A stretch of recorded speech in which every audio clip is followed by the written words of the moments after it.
Thank you for having us. We're excited to be here. This is actually our second Google cooking demonstration. So for those of you who haven't been to one, we have been to one. They're amazing, okay?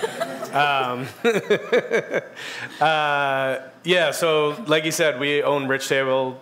We opened it about 6.5, almost 7 years ago. And it was just kind of the restaurant that we wanted to eat in and the way that we wanted to dine. So we spent our lives working in these like really fine dining restaurants that are super serious about food. You've got to get dressed up to work in there. And, you know, we never really felt that comfortable going to eat there. We loved cooking and kind of thinking about food in that way. But the dining style was just not really us. I mean, I'm not the most elegant person, okay? What are you talking about? But so with Rich Table, we opened it up, and it's more of a, you know, casual kind of atmosphere. Come dressed how you are. We bought a old barn in Petaluma and put it all over the walls, made tables out of it, and then we just kind of cook what we crave. You know, we like to say we cook with our stomachs. So we change our menu pretty often, and anytime you come in and see us, you'll see, you know, the stuff we've eaten on our days off. So we'll do Korean stuff, we'll do Chinese, we'll do French, we'll do Japanese, you know, whatever we kind of feel, and we'll just kind of put our take on it. People ask us what kind of restaurant it is, and we just say, we go to the market, we see what's good, we cook it, and let our background speak for themselves. You know, before we were open, that was a really difficult thing for people to grasp onto when they asked, oh, you're opening a restaurant, what kind of restaurant are you opening up? And it was just kind of like, you know, I don't know. Food restaurant. We're going to cook good food. And they were like, huh, interesting. Okay. We'll have to check that out. PR people don't really like that kind of an answer. Yeah. So, you know, being in the Bay Area, there are a ton of vegetables, ton of great products. So we try and keep things as simple as possible because it's real easy to make delicious food. It's difficult to keep it simple. You know, we're chefs, so making things really chefy is pretty easy for us. But, you know, once you sit down and eat it, it's kind of like, ugh, it's a little too much. You know, I'm not really getting it. So the challenge for us is kind of embracing what the farmers cook out here, keeping it simple, but still making it interesting enough to have people come to our restaurant every night. Yeah, and I would say, you know, listening to all the really lovely things you had to say about the restaurant, it made me think about 7 years ago when we were trying to put this idea together and open this restaurant. We had no idea, you know, we had hopes and dreams for it, but we had no idea that it would become what it is, and we're really proud and excited that we have been able to create this restaurant that people really enjoy. And so the cookbook itself really tells the story of how we created the restaurant. It's not just a book of recipes. It tells the story of how we met in New York, fell in love, decided to take a chance on California and move out here, had a couple of kids and opened a restaurant. So I think there's a lot in there that you can read about and really relate to as well. And so the recipes in the book really comprise the first maybe 2 or 3 years that we were open. And in that period of time, you know, we were drawing from a lot of personal influences, whether it's restaurants that we had worked in, chefs we had worked with, or, you know, family memories, which is exactly sort of what where this recipe came from. Evan's grandmother was Austrian and would make like a big Austrian meal on Sundays. And potato pancakes every other Sunday. It was they would the most do Sunday amazing. supper together. And I mean, I was very young, so the sauerbraten was a little, you know, weird to me. But the potato pancakes dressed with like butter and sour cream and applesauce were like, I mean, I could taste it right now. It's the most amazing thing. Mm-hmm. The funny thing is about the book is, you know, it took us about 3 years to make. So realistically, 90% of those recipes in the book we don't actually do at the restaurant anymore because we just, you know, we take versions of it and we're always changing and evolving. And so, you know, people come in now and they're like, hey, I want to try the sweet potato pancake. You're like, well, we got version like 12 of the potato pancake. You know, how about you try this one? And, you know, but I like to think of the book as a tool for everyone else to kind of, you know, have some great ideas and then kind of put your own take on it, put your own spin on it. So, you know, the recipes are really honed in and the flavors are kind of nice and balanced, and it makes it easy for you guys to execute this stuff. But, you know, as you'll see when I make this recipe, we'll kind of give you some ideas of like how to make it your own or how to put your spin on it or, you know, how to just have fun with it. Mm-hmm. You know, so everyone always asks, oh, what recipe did you use, so-and-so? And you're kind of like, I don't know, we just kind of cook, and then we put together recipes. So, these are good baselines for everyone to kind of put together a good repertoire of, fun things you can cook at home. So today we're going to make the sweet potato pancake. So my lovely wife over here is going to start the potato pancake, okay? So my grandmother used to make them with just russet potatoes, but today we're going to make them with sweet potatoes. So this is kind of our version of it. Yeah. So I don't know if any of you have ever made potato pancakes or latkes or anything like that before, but it's basically the same sort of idea, just using the sweet potato instead. So it'll have a little bit, obviously, kind of a sweeter flavor and not so potatoey. I don't know, for lack of a better. So I've just got a regular box grater, which you probably all have access to, and I've got my sweet potatoes. These were really pretty gigantic ones, so they're cut smaller to make it a little bit easier, and I'm just going to grate it. Just be careful of your fingers.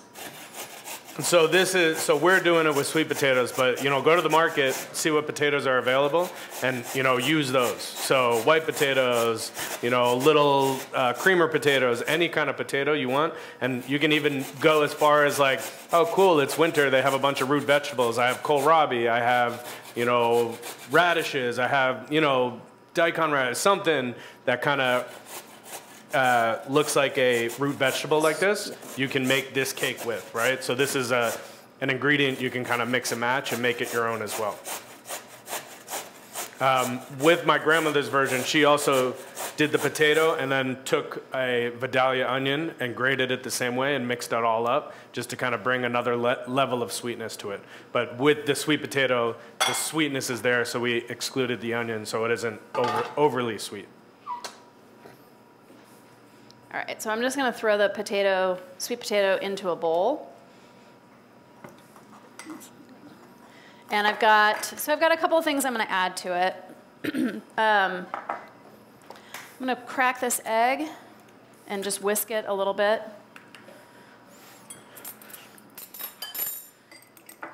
And so right now you're almost making a batter, right? So if you just put this into the pan alone, you could slowly cook it and the starches would help bring it together and it would kind of work. But to make this, we're trying to make, almost like a cake, right? So less of a, crispy potato pancake, but more of an actual pancake with potatoes in it. So I added some salt to it. Anytime you season something, I don't know if you noticed, but I seasoned up high and I seasoned everything instead of just throwing a big clump in there and then going from there. You want to really try to get your seasoning all over the place so that you can incorporate it really evenly. If you throw your big clump in there and mix it up, you'll mix it in there, but this is just a better way to really incorporate it evenly. This is just a little cream of tartar and the egg. The cream of tartar just helps stabilize the egg and make it more of a cohesive package, I guess. It's not that necessary, but we just do it because it helps to keep the egg from being, super liquidy, I guess. And then this is Wonder Flour. So Wonder Flour is a special kind of flour that it doesn't clump the way regular flour does. So it works really nicely here so you can avoid some of that clumpiness that you can get from flour. You can find it in pretty much all grocery stores. It is really not hard to find. But if you don't find it and you just want to use regular flour, you can do that too. So it's the type of flour that you would get if you're making gravy. And at the end, instead of putting AP flour in, which will clump, and you put it in at the end, and it thickens your gravy up without having to make a roux or anything like that. So it's, it just helps absorb and it doesn't clump up. What do you think? More egg? Yeah. Yeah, looks good. Okay. I'm the sous chef here. I don't know why she's asking me, okay? All right, so that's all mixed really nicely. I don't know if you can see. And so whenever you have something like this that it's got something raw in it, whether it's like a meatball or hamburger, you've got raw meat or you've got raw egg, and you don't really want to taste it like this to see if it's seasoned properly, you can just cook a little bit of it first and then taste it yourself, see what you think, add more salt if you need. or not if you don't. Okay, and then, so with this dish, with everything we do, right, there's a formula, right? I'm sure with what you do every day, you have a formula of how to execute things and stuff like that. So with our cooking, there are a few formulas that we use. So one is flavor-based, so sweet, salty, acidic, and bitter, right? So mixing these flavors together in a dish really help bring out flavors, but there's also a textural thing. So creamy, crunchy, creamy and crunchy are usually my balance, and then just kind of everywhere in between.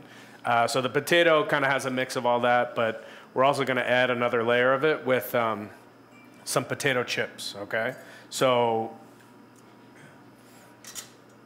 it just brings another layer of flavor and another layer of complexity, right? So, part of making dishes interesting is, bringing these layers of complexity, and keeping it simple is what we try and do, and just texture brings another layer, and the way that we're going to cook these potato chips, it just brings another flavor to the sweet potato that help elevate the dish.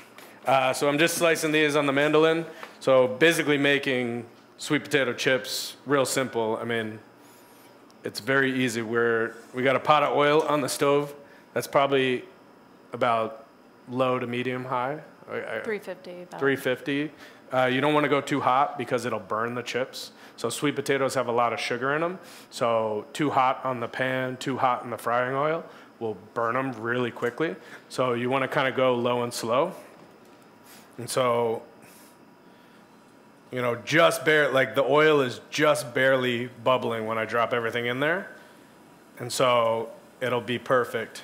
So I just want to kind of let them go real slow. They'll cook nice and evenly, and they won't really brown up. And there's a moment when they're perfect, and then there's 2 seconds later, they're a little too dark. And I would say, we give you a temperature guide, and we say about 350, but just use your instinct, as you're cooking. If that seems to be a little high, depends on how much sugar is in the actual potato. They're all different, how thick you cut it. All of those things can affect it. So just maybe you need to turn it down a little. Maybe you need to turn it up a little. Don't just take our word specifically exactly to be right. And so if you're going to make this specific dish or a dish like it, these are something you can definitely make ahead, put them on the side, and just have them ready. Because a lot of the cooking we do, you cook it to order, and then you serve it. So something like this, the potato pancakes, if you're making this at home, you're going to want to cook the potato pancakes, plate them up, serve them, and eat them. Mm-hmm. You can make the potato pancakes and reheat them in the oven, but the best way to do it is to cook them, serve them. Like at my grandmother's house on Sunday, my grandmother would be in the kitchen making the potato pancakes and just kind of putting out batches, coming back, eating a little bit, go back into the kitchen, cook some more potato pancakes. Yeah. So, depending on what you're trying to do or how many people you're cooking for, you kind of want to just okay, cool, I'm going to cook these, I'll have everything else ready, and then we'll plate everything up. But you can also have an oven sort of on a low temperature with a nice, put a pan in there so the pan gets warm, like a cookie sheet. And you can cook, 1, 2, 3, 4 of these. As you cook them, put them in the oven so they stay nice and warm. You're not heating them, you're not reheating them. You're just keeping them nice and warm, and then plate them right away and send them out. So. Okay, so while she's getting all the pans ready and these are frying, I'm going to start making the Salsa Verde. And so Salsa Verde to me is one of these sauces that I make very often, and a bunch of different versions. It's just one of the things we always like to have on a dish is something bright and fresh, and a Salsa Verde to me is one of these things that's just really light, really bright, and just brings a really nice element to a dish. So you can make it a bunch of different ways, but the way we usually start it off is with some shallots and garlic, and so. The texture in this sauce is important to me, so I don't want to mince things up too much. In the cookbook, we tell you to put it all into the Roboku, and it works perfect, but just when you do it, so that's the Roboku right there.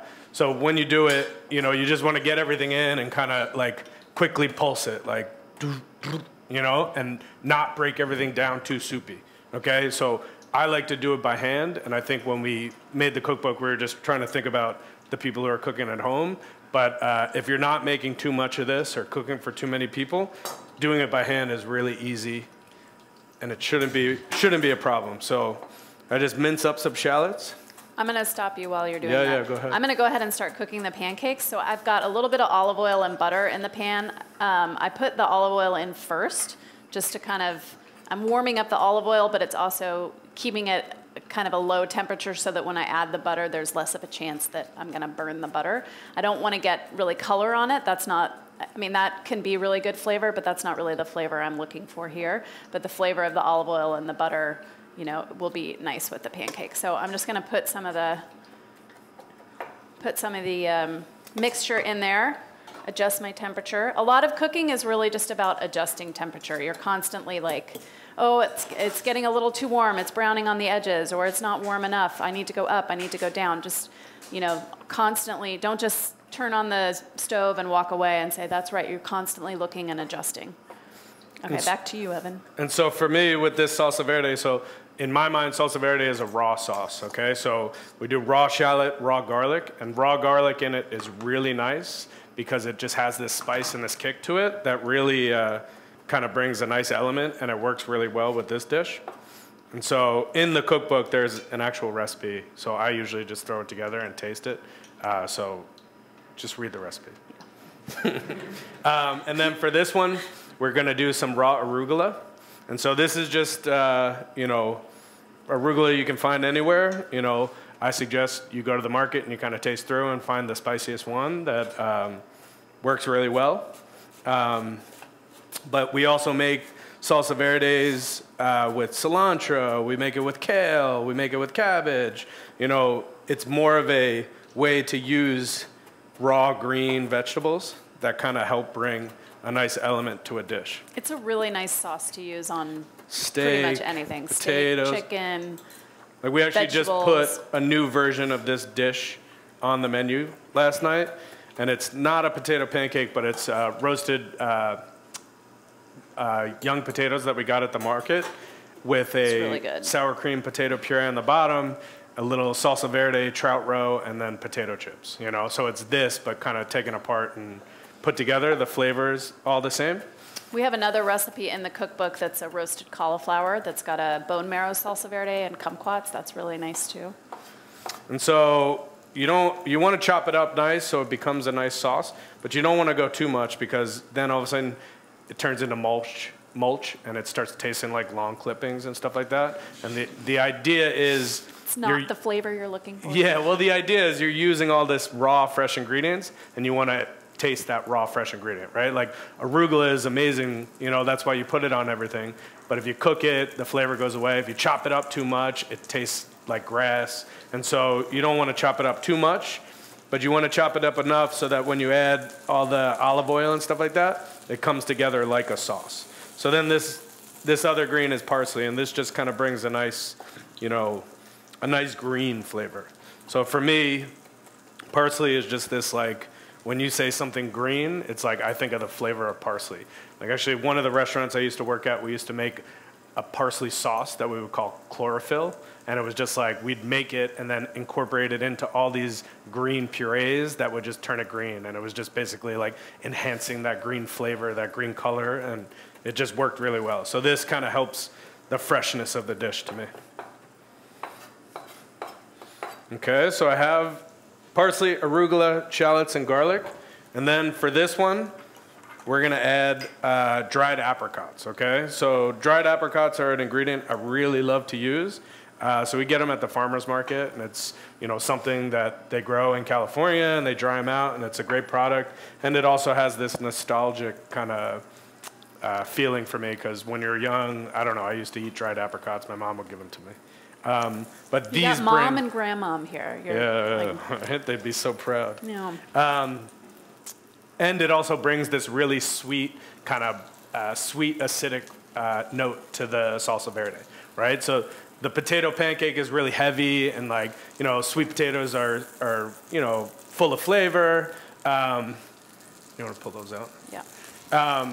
And so you need something to kind of break that up. And this whole sauce is the element of the dish that's going to break it up. And so in the cookbook, it says to just throw these right into the food processor, and it kind of, pulse them up, and it creates a nice little dice for everything. And that's great, but cutting them by hand, I like to leave them a little bit bigger, because when you're eating the whole dish, you want these nice little pops of like sweetness and acidity, and it really works really nicely. So I don't really chop them up. I just kind of dice them smallly. You having trouble with that? Yeah. Yeah. So it's only 1 million people watching me. Yeah, right. Quick question for the audience. So I'm curious, how many people like to cook at home? Raise your hands. How many people cook at home at least once a week? Keep them up twice a week? 3 times a week? Nice. That's awesome. Wow. I had a quick story while they're cooking here that before we opened the teaching kitchens, we actually had Googlers that would never cook at home, and I'm sure it still happens. And we realized at that point that we should open some teaching kitchens because we're serving you too much food. Keep up the great work. Well, so with this potato pancake, it's important you just go low and slow and just kind of let it all come together. So the potato itself has so much sugar in it that if the heat is too high, it will start burning. But, I don't know, I guess you guys can't, a little bit, but it's just nice and caramelized here. And it just, you want it to go slow so that the potatoes cook and everything kind of comes together. But if you go too high, it'll start burning. The dark flavor is good, so you can go a little higher and get it a little darker, and that's that bitter element that you want in the dish.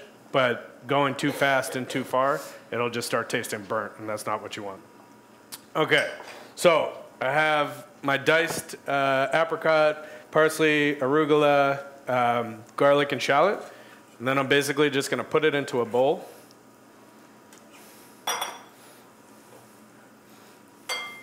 And so, we've done this with dried cherries. You can do it with raisins. I mean, whatever your, this is the basic formula, right? So we have nice, fresh, a little bitter from the garlic, and the onion, the arugula, everything comes together. And then that dried fruit kind of just helps create a nice, bright, acidic note to it. And so I'm just going to add some extra virgin olive oil to it. So at the restaurant, we only use California olive oil. So I like to think of it as the Italians flood the market with really crappy olive oil, but then Californians really grow some passionate, beautiful olive oil. So we just go to the market and we find some. We actually use one that we get at the Ferry Building, Shabika and Sons, and they make a great extra virgin olive oil. It's called Sevillano, and it's, we only use 2 olive oils at the restaurant. So the Sevillano, and then they make another one called 80-20, which is kind of a cooking olive oil that is like a second pressing, so the smoke point is a lot higher, and that's the only oil that we use at the restaurant. Okay, so I added just enough olive oil to kind of make it a sauce, and this is actually better when you make it a little bit further ahead, okay? Because you want everything to kind of meld together. You want it to marinate. You want it to kind of sit. You don't want to make it too far ahead because the color will start to go away and it won't be so bright and fresh. But definitely make it, chips and this, make it, an hour or so ahead, put it aside, and then, have your party or do whatever, and then make your stuff. You all right? Mm-hmm. It's amazing. And then it's not in the cookbook, but I always, depending on what the dried apricots taste like or whatever you're putting in there, I always like to put a little bit of acid in there. So champagne vinegar is one of these vinegars that's like super strong acidity, right? So rice wine vinegar is a little less acidic and more sweet. Sherry vinegar is a little sweeter with less acidity. And I just find that champagne has the brightest note, so you don't have to put so much in, and it just gives a nice pop of acidity, which helps kind of break up the richness of the whole potato pancake. All right, so I'm just going to put a couple drops in there, mix it up, add a little salt. And you have to be careful. As soon as you add that acid, it'll start turning the green brown. And so not adding it too far ahead or just adding it to order is probably the best way to do it. So it'll sit here for maybe an hour or two and it'll be fine. But after that, it'll start turning the green turning the arugula and the parsley brown, which, you don't want because it'll just ruin the flavor. Okay, so that's good. That's ready to go. We'll just let that marinate while we take on the rest of the dish. So while Sarah's finishing up the... I'm just going to go right on the plate. Okay. And so this is a dish that speaks to right now, okay? So right now the season is cold and rainy, okay? So sweet potatoes, so vegetables become sweet in the winter because they protect themselves from freezing by creating glucose in themselves, so that, which is sweet to us. So at night when it's super cold, they don't freeze. And so the sweet potatoes are great this time of year. And then also with all the rain, all these green vegetables are starting to come up. So this is part of a family called brassica, which is like my favorite vegetable. So cauliflower, broccoli, cabbage, Brussels sprouts, and they just have this great sweet flavor. So I love sweet vegetables, and sprouting broccoli is, I guess you kind of think of this as like a bitter green, but actually this time of year it's super sweet, and it just is really great. Okay, so any type of sprouting broccoli or sprouting vegetable like this will really work for this dish. So we just do this real simple. We take some boiling water and some salt, okay? And so when you're cooking green vegetables, the key, so when you're in culinary school, they teach you large amounts of salted boiling water, large amounts of salted boiling water. So with green vegetables, the object of cooking them is to make them tender and, get them ready to eat. But if you put too many in a pot, so when they cook, they emit some kind of acid. I forget the exact name of it. But if they're too much in the pot, the acid drips back in, and that turns the vegetable brown. Or if you put a lid on it, the acid drips back in, and it turns the vegetable brown. So if you just have you want to cook them as quick as possible. So that's where the rolling salted water comes in. So the salt brings the temperature up a little bit, and it makes the water a little bit hotter than it would without the salt. And just drop the vegetables in and let them cook really quickly. Okay, and so normally if you're not going to use them right away, you would have an ice bath and cool them down. But we're going to use them right away, and I'm gonna take it the next step that's not in the cookbook. So in the cookbook, it tells you to just blanch them and then dress them with the salsa verde and kind of serve it. But today we're gonna take it another step just to kind of show you how to step your game up. And I'm seasoning a little extra salt on top of the pancake when it came out of the pan, just so that it seasons it a little bit more. All right, so you want to cook them tender. You don't want to cook them too much because there'll be, a little texture with your vegetable is actually delicious. And so just a little bit of olive oil in a pan. So what I'm going to do is I'm going to take them out of this and put them right into this. And this is just going to kind of, bring a little bit more flavor. So brassicas, sprouting broccoli or whatever it is, a little caramelization on them really brings out the sweetness, and it tastes really great. And that's why if you eat fried Brussels sprouts, they're so amazing, because they just have that caramelized flavor, because all that sweetness comes out, and it's just really amazing. So, if you learn that and you figure out with brassicas, you can just caramelize them a little bit, and they elevate that flavor to the next level, it's super easy. So eating them like this is great. They taste delicious, and they're fine. But I'm just going to take them out of the water. You don't want to get too much moisture in that pan because it'll flame up or...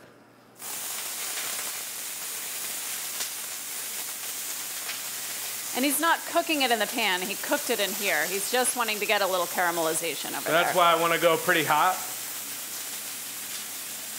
He wants to go as fast as possible. And I want to go in a hot pan.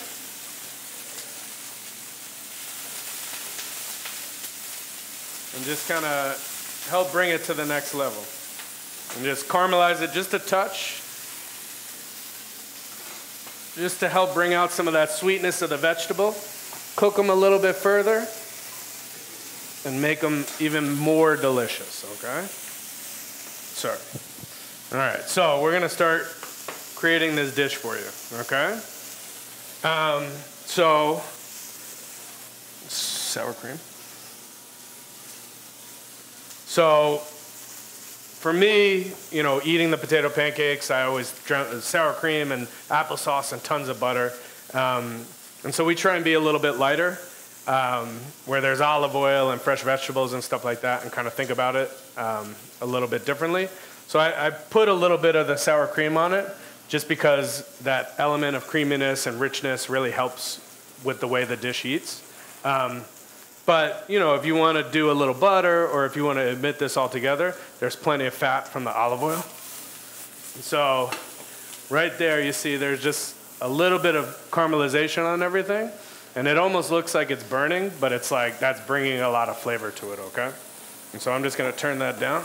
Yeah, I would say, generally speaking, when you're browning things, you want to take it further than you really think that you do. People tend to get really nervous that they're going to burn things, but that dark flavor is what is really delicious. So be adventurous, take it a little further. Okay, and so with this broccoli, the way we like to serve it is I like to dress it with the salsa verde. Just because it helps kind of incorporate that flavor of the salsa verde with everything and spread it out. And so just real simple, you know, right out of the pan. And I just dress it up a little bit. And it just kind of helps bring everything to another place. And it helps the whole dish come together. So instead of having a pancake and some broccoli and some salsa verde, they're all sort of, you're eating them all together. And so this, if you also have a nice big pan, this is a great dish to do family style, where you can just kind of make a bunch of small pancakes or a big pancake and put it on a big plate and have a pile of green vegetables on it, sauce the salsa verde, and it works out really well. But it's also great individual. And so I'm just going to put a little bit more of the salsa verde on there. And then, you know, this is the next layer of kind of texture in there, right? So if you think about really what's going on in this dish, there's a ton of texture, there's a ton of flavor going on, but it's all very simple and straightforward. Okay, and then I always like to finish with some fresh greens. You know, and it's all the same flavors. We're kind of just layering all these flavors from this dish onto the same, you know, same kind of platform, but it's just different layers of flavor, different layers of texture. Sometimes at the market you can get the flowering broccoli. You can actually get the flowers, and those are edible, and you can put those on the plate, and that's really pretty. So it's like, really it's coming yellow. up really soon when you can get all that flowering stuff, because, you know, in the winter, the rain comes and it makes all this beautiful green vegetables and sprouting. And like right at the end of winter, that's when everything starts flowering. It's called spring. Sorry. But it's coming up very soon, and it's actually like people get a little nervous about it at the market. You'll go to the market and see all these bunches of like sprouting broccoli, but they'll have all the flowers in it. It's one of my favorite times of the year because it's just like such like a sweet, lovely flavor, and you know it makes you know, like at the end you can put a couple on, but you can also saute it up, and it's just a really beautiful thing to cook. And so then just a couple leaves of parsley. It's beautiful. You know, and if you really think about it, this represents winter right now, right? So it's like this orange, this green, this to me is winter in the Bay Area. This is like, something I would love to eat, and, it's kind of a soul-warming thing, where winter in the Bay Area isn't this really heavy, overwhelming, but it's cold, but it's green, it's wet, it's fresh, and this is kind of like, to me, all the flavors and the feeling of winter. And you know what? It's totally vegetarian, which is, not necessarily everybody eats vegetarian, but I think people try to eat less meat or look for different ways to eat vegetables, not just like a salad or, some stir fry. This is, another really interesting way to eat vegetables. We have a lot of chefs in our program here that are really trying to focus on making vegetables as craveable and desirable as possible. And just to highlight some of the things you said, you've got beautiful colors because we eat with our eyes first. You've got amazing contrast and texture, obviously the aroma. Can you smell this in the back? You're going to taste it in a minute. The aroma, the textures, the color, all these different attributes are just amazing to be able to have something as you push, just so desirable and highlight the vegetable. And for people that want to put meat on top of it, of course you probably could. Why would you? But that's just beautiful. Huge round of applause, everyone.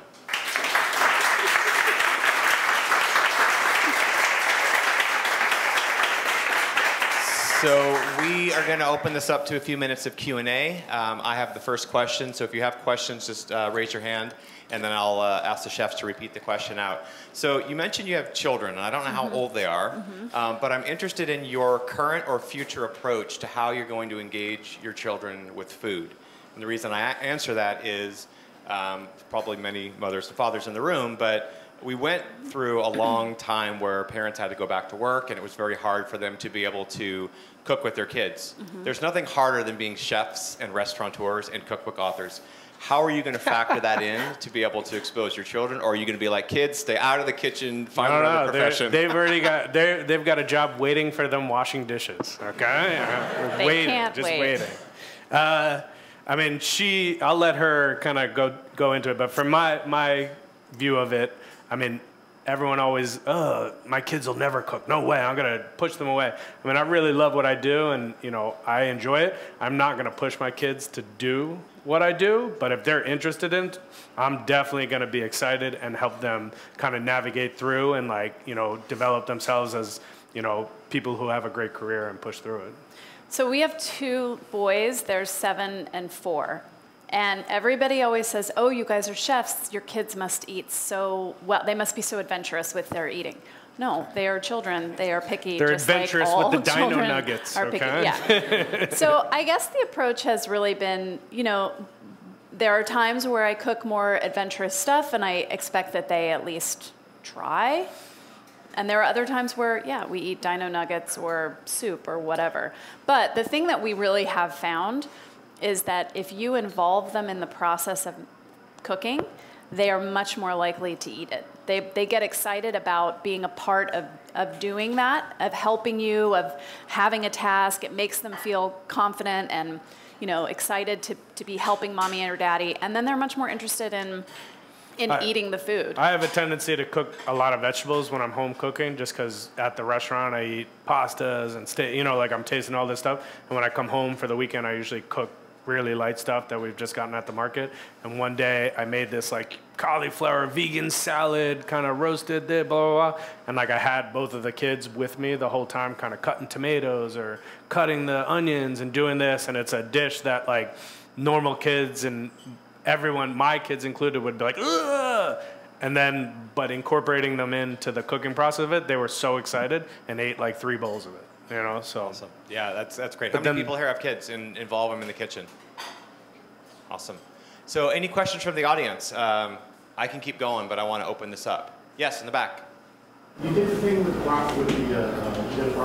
I'm really curious how you do that with Brussels sprouts. Just because it's hard to get, would you get really young Brussels sprouts then? Or? You can get just regular Brussels sprouts and do it the same way. There's a great farmer at the market called Jacopi, and they have Brussels sprouts, and they're big. They seem almost bigger than you would think Brussels sprouts should be. And if you blanch them real quick and just sear them just like that, maybe take the whole thing and cut them in half and blanch them and then sear them. Actually, in the cookbook, there's a recipe for a Brussels sprout Caesar that we do at the restaurant. And we just take Brussels sprouts, cut them in half, and then put them in a pan with the face down and slow cook them. And that kind of, we put a lid on it to kind of just help get everything going, and the sweetness comes out really well. So. Also, to create a lot of that caramelization, you getting a lot more surface area. So if you just take the Brussels sprout and you can shave it, you can use a mandolin, just where the mandolin like this, to shave it, or you can cut it up really thinly, and then you have a lot more that you can get, touching the pan that you can caramelize it. I do that sometimes. That works too. And again, fire away. So another quick question until the next hand goes up. So in the book, you mentioned that you wanted Rich Table to really be an extension of your home. And a couple questions would be, why was that important to you? And then what elements in the restaurant have you done to actually bring that to life? Well, I think Rich Table is our home, so... You're there all the time. So we opened the restaurant because this is what we've done this our whole life, right? I've never had any other job other than cooking, okay? You know, in some form or another, cooking or in a restaurant, that's all I've ever done. So that's the only thing that I know how to do. And in the restaurant business, you work a lot, right? So we met working. She was my boss. You know, we've built this world for ourselves that, you know, the restaurant is our home, not only just an extension of it, but it is our home. And we wanted it to, you know, we wanted you to come in and feel the warmth and, you know, be able to communicate, be able to interact, be able to kind of, you know, we work the pass or work in the kitchen, but we deliver food and we talk to guests and the kitchen's open and, you know, and it's extension of our home because, you know, the people we work with, we spend a lot of time with, you know, we have great relationships with our whole team and, you know, this is literally part of our life. So it's like we wanted that feeling when you come in, and I think it wasn't so much building different elements. It was more just like the people we work with, the style of food we do, the style of service, and the style of restaurant is just, you know, like you come in and you feel like you're coming to it. Like we cook dishes, you know, a lot of the dishes we do at the restaurant are things we've cooked at home for dinner that we then develop into a dish that we cook at the restaurant. I love that. There's so many places you can go to eat and choices you need to make, and the why behind what they do, I think, is so important. Mm-hmm. So thank you for sharing that. It's very personal. We had a question in the back and then in the front. Yeah, you talked about going into the market and seeing what looks really fresh, especially for those of us, we come home after a long day or it's a busy weekend. You know, what's a good approach to walking into a market and saying, okay, I'm going to make a new recipe from what I see here that looks really good, especially if we're in a rush? Well, so keeping it simple, right? So, I mean, it's easy for me to be like, oh, just go to the market, see what's good, and cook it, you know? But, I mean, really, like, if you went to a market and saw a bunch of greens, it's like, cool, I'm going to steam rice, you know, blanch them, saute them, you know, season them with a little shoyu and toasted sesame and put it over rice. I mean, to me, that's delicious, right? And the more experience you have cooking those type of things at home, right? And just like feeling comfortable, I know how to cook beets. I'm going to get a bunch of beets and maybe just mess around a little bit. And you know, the reason why we do what we do is just experience, right? Like flavor building, technique in cooking, memories we have, and we just kind of build these things together and with the experience. So going to the market, you know, it might be a little difficult or daunting at first, but it's like, just keep it simple. You know, like the food you're going to get at the market is delicious no matter what. So, you know, a baby cabbage that you just sear and put a little vinaigrette on. Oh, that's great. I think all of that goes back to talking like what he talked about at the beginning in terms of we think a lot about acid and sweetness and bitterness and texture. And so if you like the example of the rice dish, the rice is sort of a creamy nuttiness. You've got the greens on top. You've got the saltiness from the soy sauce. You've got, you know, something a little crunchy. The sesame is crunchy. So if you think in those terms, like what is a texture that I can bring to this, or what it doesn't have to be complicated. You're more building on these sort of basic flavors and ideas. Yeah, maybe you build your own equation in your head of the things you like to eat, and then it's like, cool, instead of broccoli, I can get, you know, collard greens. Instead of this, I can get that, you know, like, and just kind of, you know, think about the different things and, you know. And it's trial and error too. You will make things that, I mean, we do. We make things that we're like, I've never made anything that tasted bad. That wasn't great. I've never overcooked anything. I've never, But I do the same thing with dessert too. I think about dessert in the exact same terms. I think about texture. I think about acidity. I think about saltiness, you know. All of those things go into what make, whether it be savory or sweet, balanced and whole and delicious. I want to highlight the approach that they're using when they're going to the market and realizing what's out there to build their menu, very similar to your question, because not all chefs think that way. A lot of chefs say, I want to put this, this, and that on the menu because it would be good, but it may not be in the market, may not be at its height. So I appreciate that question because you're really supporting all those great farmers and suppliers that are out there with the best that's out there. I think Chef made a great point, keep it simple, because you don't want to come back with 16 bags of stuff if you're only cooking for 2. So good tip. Yes? Yeah, so many of us have heard how hard it is to be a chef at a restaurant and in kitchens. What kind of culture do you like to instill in your kitchen? Culture, love it. I scream at everyone and demean them to the, no, I mean, so that's an extension of what I was talking about our home, right? So it's like, we were like the cooks, I probably see the cooks more than I see my kids. You know, like, I mean, my kids just learned who I was like maybe a year and a half ago. They thought I was the grumpy guy who slept in the back room, you know. So it's important to have a culture that, you know, I mean, so it's a balance, right? So there's a level of professionalism, drive, motivation, and intensity, right? Because we take our jobs very serious. Being a cook in our restaurant is not a sustainable job, right? You don't take a cook job and you're like, cool, I got the best job and this is what I'm gonna do. It's, I've taken this job so I can learn, grow, build, move on so that I can find my path as a chef, right? And so there's a level of intensity, right? There's, I don't want to say there's yelling, but there's definitely like very straightforward, blunt conversations of like, do it like this, I don't care, don't talk, go. You know, because in the kitchen it moves very quickly, right? When we're cooking for, you know, the guests who are there, you know, it's not, cool, we have 20 minutes, redo that, let's think about this. It's, hey, this dish is up, they're paying for it, let's go, it needs to be right, you know? And, you know, there's a level of that where demeaning someone or talking down or, you know, being a yeller is horrible, right? It's like, I don't want that. I don't need someone talking to me like that. And I take the approach of I talk to people the way I want to be talked to. And, you know, we have a great environment. I have a great relationship with all of our cooks. We've both worked in those kitchens where, you know, people are screaming, people are mean to each other, people sabotage each other, people are, you know, it's cutthroat, everybody's out for everybody else's job. And that's not what we want our kitchen to feel like. And like Evan says, you know, it's very fast paced. Sometimes you have to be short with people. There's not time to mess around.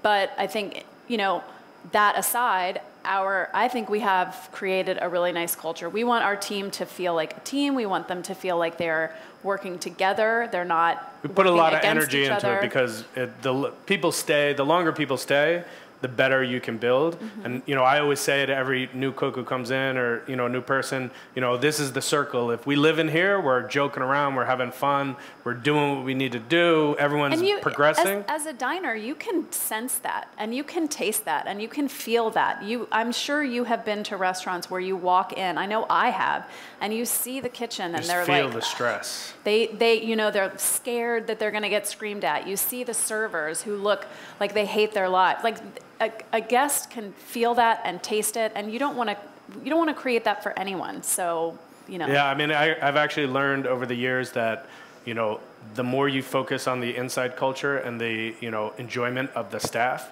the better that translates to the guest. You know, I guess in the beginning I was always like the guest, and like didn't really think about the staff or the culture and stuff like that. And then just over the years with the experience, the more we focus on the employee, you know, culture and enjoyment of everything, that translates even more into the guest experience, and they have an even better time. Because at the end of the day, the server, the cook, the manager, the hostess, the dishwasher, everyone is representing us, right? Like, so if they're not representing us the proper way, they're not translating our vision to you, and we want them to be happy, and, you know, this is our house, you know, and so everyone in it is welcome and, you know, happy in it. But I mean, there definitely gets some tense moments, you know. I mean, we're married, so we always make it awkward sometimes, you know. Well, I think that's a perfect way to end our time together. We have some food coming out, but before the food touches your hands, let's give a last round of applause.